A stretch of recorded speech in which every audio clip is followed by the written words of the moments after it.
మేషరాశి తరచూ ధనప్రాప్తి కలిగి ఆర్థికంగా మరింత మెరుగ్గా ఉంటుంది.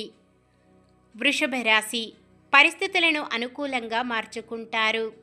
మిథున రాశి ఆలోచనలు కార్యరూపం దాల్చి కొత్త కాంట్రాక్టులను దక్కించుకుంటారు. కర్కాటక రాశి రావలసిన సొమ్ము అంది ఎటువంటి అవసరమైనా తట్టుకుంటారు. సింహరాశి అవసరాలకు ఏమాత్రం లోటు రాదు, పొదుపు దిశగా అడుగులు వేస్తారు. కన్యరాశి విద్యార్థులు కొత్త కోర్సులలో ప్రవేశిస్తారు. తులారాశి నిరుద్యోగులకు ఇంటర్వ్యూలలో విజయం సాధిస్తారు. వృశ్చిక రాశి సమాజంలో పలుకుబడి పెరుగుతుంది.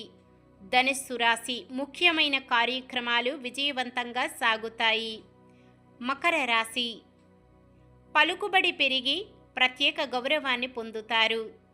కుంభరాశి విద్యార్థులకు ఊరటనిచ్చే సమాచారం రావచ్చు. మీనరాశి ప్రత్యర్థులు మిత్రులుగా మారి సహకరించి కొత్త కాంట్రాక్టులు దక్కుతాయి.